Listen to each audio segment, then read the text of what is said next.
प्रिय भक्तों, उचित और अंतिम समय है शत्रु को अपने घर से दूर करने के लिए। शत्रु की बाधा तो नष्ट होगी, लेकिन शत्रु भी नष्ट होगा। शत्रु की किसी भी प्रकार की बाधा आपके जीवन में व्यत्यय निर्माण नहीं कर पाएगी। प्रिय भक्तों, शत्रु या दुश्मन से बचने के लिए हमें शारीरिक, मानसिक और आध्यात्मिक रूप से मजबूत बनना चाहिए। यह कुछ उपाय मैं आपको बताऊंगा, इसको आपको आपके जीवन में करना अनिवार्य है। प्रिय भक्तों, शत्रुता को सुलझाने के लिए संवाद या मार्ग अपनाएं।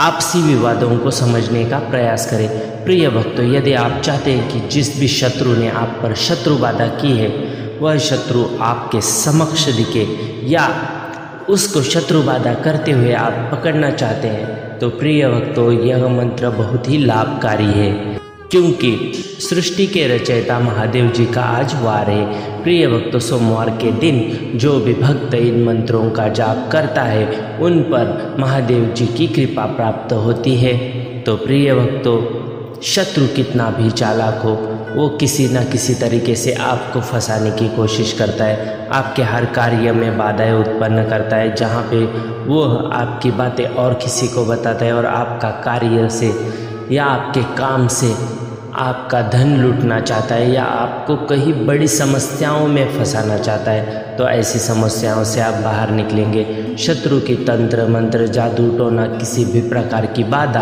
आपके जीवन पे नहीं चलने वाली है। शत्रु समस्त पर्याय करके थक जाएगा, लेकिन शत्रु के हाथ कुछ नहीं आने वाला है। प्रिय भक्तों, आप महादेव जी से एक इच्छा मांग सकते हैं। जो आपकी इच्छा है वो मांग कर इस मंत्र को सुनना है।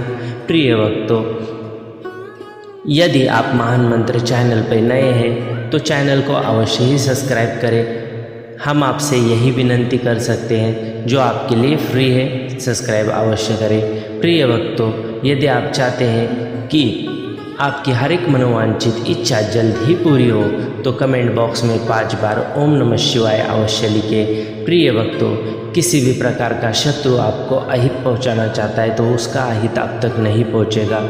शत्रु की समस्त बाधाएं पल भर में उतरना शुरू होगी, लेकिन आज के दिन इस मंत्र का जाप करना आपको बहुत ज़रूरी है। मंत्र का अपमान ना करें, मंत्र को सच्चे मन से सुने और पूरे श्रद्धा के साथ 108 बार अवश्य ही पूरा करें। आप इस मंत्र को लेटे लेटे या सोए सोए कहीं पर भी सुन सकते हैं, लेकिन इस मंत्र का अवश्य ही लाभ लें।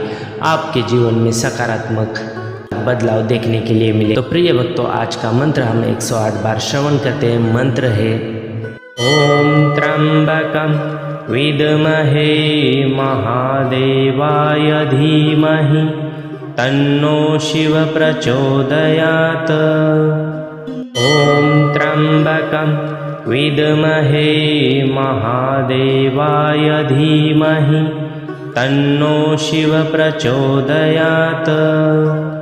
ओम त्र्यंबकं विद्महे महादेवाय धीमहि तन्नो शिव प्रचोदयात्।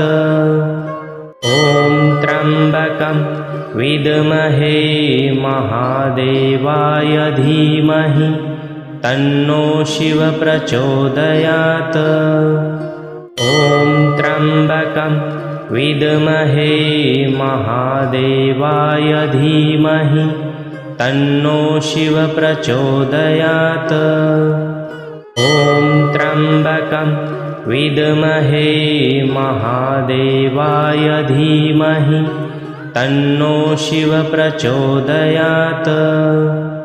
ओम त्र्यंबकं विद्महे महादेवाय धीमहि तन्नो शिव प्रचोदयात्। ओम त्र्यंबकं विद्महे महादेवाय धीमहि तन्नो शिव प्रचोदयात्। ओम त्र्यंबकं विद्महे महादेवाय धीमहि तन्नो शिव प्रचोदयात्। ओम त्र्यंबकं विद्महे महादेवाय धीमहि तन्नो शिव प्रचोदयात्। ओम त्र्यंबकं विद्महे महादेवाय धीमहि तन्नो शिव प्रचोदयात्। ॐ त्र्यम्बकं विद्महे महादेवाय धीमहि तन्नो शिव प्रचोदयात्। ॐ त्र्यम्बकं विद्महे महादेवाय धीमहि तन्नो शिव प्रचोदयात्। ॐ त्र्यम्बकं विद्महे महादेवाय धीमहि तन्नो शिव प्रचोदयात्। ॐ त्र्यम्बकं विद्महे महादेवाय धीमहि तन्नो शिव प्रचोदयात्। ॐ त्र्यम्बकं विद्महे महादेवाय धीमहि तन्नो शिव प्रचोदयात्। ॐ त्र्यम्बकं विद्महे महादेवाय धीमहि तन्नो शिव प्रचोदयात्। ॐ त्र्यम्बकं विद्महे महादेवाय धीमहि तन्नो शिव प्रचोदयात्। ॐ त्र्यम्बकं विद्महे महादेवाय धीमहि तन्नो शिव प्रचोदयात्। ॐ त्र्यम्बकं विद्महे महादेवाय धीमहि तन्नो शिव प्रचोदयात्। ॐ त्र्यम्बकं विद्महे महादेवाय धीमहि तन्नो शिव प्रचोदयात्। ॐ त्र्यम्बकं विद्महे महादेवाय धीमहि तन्नो शिव प्रचोदयात्। ॐ त्र्यम्बकं विद्महे महादेवाय धीमहि तन्नो शिव प्रचोदयात्। ॐ त्र्यम्बकं विद्महे महादेवाय धीमहि तन्नो शिव प्रचोदयात्। ॐ त्र्यम्बकं विद्महे महादेवाय धीमहि तन्नो शिव प्रचोदयात्। ॐ त्र्यम्बकं विद्महे महादेवाय धीमहि तन्नो शिव प्रचोदयात्। ॐ त्र्यम्बकं विद्महे महादेवाय धीमहि तन्नो शिव प्रचोदयात्। ॐ त्र्यम्बकं विद्महे महादेवाय धीमहि तन्नो शिव प्रचोदयात्। ॐ त्र्यम्बकं विद्महे महादेवाय धीमहि तन्नो शिव प्रचोदयात्। ॐ त्र्यम्बकं विद्महे महादेवाय धीमहि तन्नो शिव प्रचोदयात्। ॐ त्र्यम्बकं विद्महे महादेवाय धीमहि तन्नो शिव प्रचोदयात्। ॐ त्र्यम्बकं विद्महे महादेवाय धीमहि तन्नो शिव प्रचोदयात्। ॐ त्र्यम्बकं विद्महे महादेवाय धीमहि तन्नो शिव प्रचोदयात्।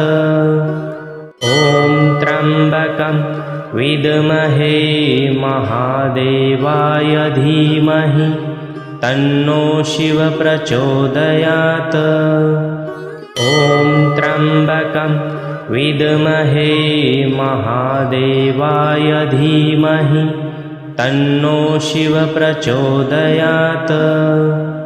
ॐ त्र्यम्बकं विद्महे महादेवाय धीमहि तन्नो शिव प्रचोदयात्। ॐ त्र्यम्बकं विद्महे महादेवाय धीमहि तन्नो शिव प्रचोदयात्। ॐ त्र्यम्बकं विद्महे महादेवाय धीमहि तन्नो शिव प्रचोदयात्। ॐ त्र्यम्बकं विद्महे महादेवाय धीमहि तन्नो शिव प्रचोदयात्। ॐ त्र्यम्बकं विद्महे महादेवाय धीमहि तन्नो शिव प्रचोदयात्। ॐ त्र्यम्बकं विद्महे महादेवाय धीमहि तन्नो शिव प्रचोदयात्। ॐ त्र्यम्बकं विद्महे महादेवाय धीमहि तन्नो शिव प्रचोदयात्। ॐ त्र्यम्बकं विद्महे महादेवाय धीमहि तन्नो शिव प्रचोदयात्। ॐ त्र्यम्बकं विद्महे महादेवाय धीमहि तन्नो शिव प्रचोदयात्। ॐ त्र्यम्बकं विद्महे महादेवाय धीमहि तन्नो शिव प्रचोदयात्। ॐ त्र्यम्बकं विद्महे महादेवाय धीमहि तन्नो शिव प्रचोदयात्।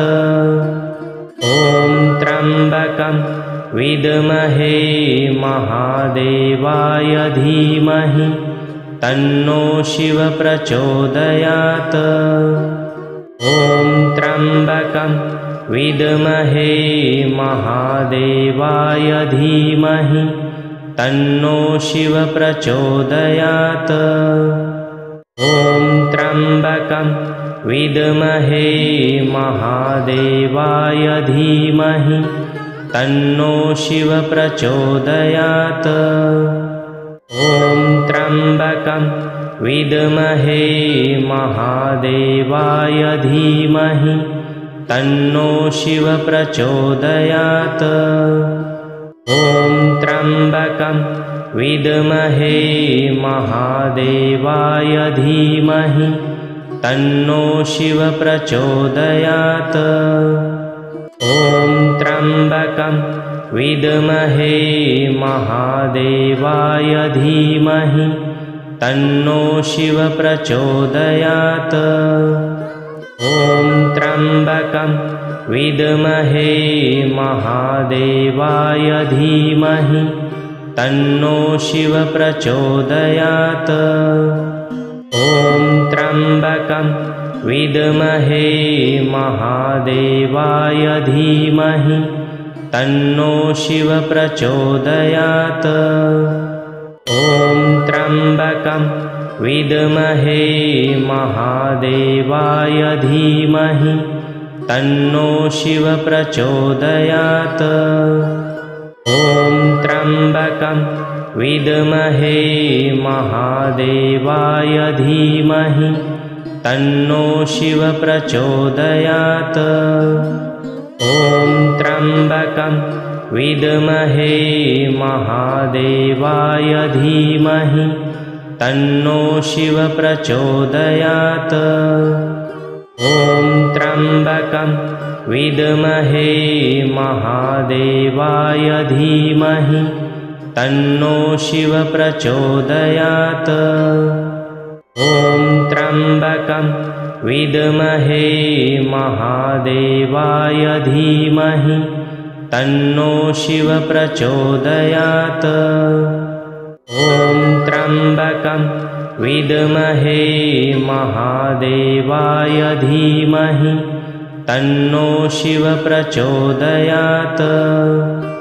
ॐ त्र्यम्बकं विद्महे महादेवाय धीमहि तन्नो शिव प्रचोदयात्। ॐ त्र्यम्बकं विद्महे महादेवाय धीमहि तन्नो शिव प्रचोदयात्। ॐ त्र्यम्बकं विद्महे महादेवाय धीमहि तन्नो शिव प्रचोदयात्। ॐ त्र्यम्बकं विद्महे महादेवाय धीमहि तन्नो शिव प्रचोदयात्। ॐ त्र्यम्बकं विद्महे महादेवाय धीमहि तन्नो शिव प्रचोदयात्। ॐ त्र्यम्बकं विद्महे महादेवाय धीमहि तन्नो शिव प्रचोदयात्। ॐ त्र्यम्बकं विद्महे महादेवाय धीमहि तन्नो शिव प्रचोदयात्। ॐ त्र्यम्बकं विद्महे महादेवाय धीमहि तन्नो शिव प्रचोदयात्। ॐ त्र्यम्बकं विद्महे महादेवाय धीमहि तन्नो शिव प्रचोदयात्। ॐ त्र्यम्बकं विद्महे महादेवाय धीमहि तन्नो शिव प्रचोदयात्। ॐ त्र्यम्बकं विद्महे महादेवाय धीमहि तन्नो शिव प्रचोदयात्। ॐ त्र्यम्बकं विद्महे महादेवाय धीमहि तन्नो शिव प्रचोदयात्। ॐ त्र्यम्बकं विद्महे महादेवाय धीमहि तन्नो शिव प्रचोदयात्। ॐ त्र्यम्बकं विद्महे महादेवाय धीमहि तन्नो शिव प्रचोदयात्। ॐ त्र्यम्बकं विद्महे महादेवाय धीमहि तन्नो शिव प्रचोदयात्। ॐ त्र्यम्बकं विद्महे महादेवाय धीमहि तन्नो शिव प्रचोदयात्। ॐ त्र्यम्बकं विद्महे महादेवाय धीमहि तन्नो शिव प्रचोदयात्। ॐ त्र्यम्बकं विद्महे महादेवाय धीमहि तन्नो शिव प्रचोदयात्। ॐ त्र्यम्बकं विद्महे महादेवाय धीमहि तन्नो शिव प्रचोदयात्। ॐ त्र्यम्बकं विद्महे महादेवाय धीमहि तन्नो शिव प्रचोदयात्।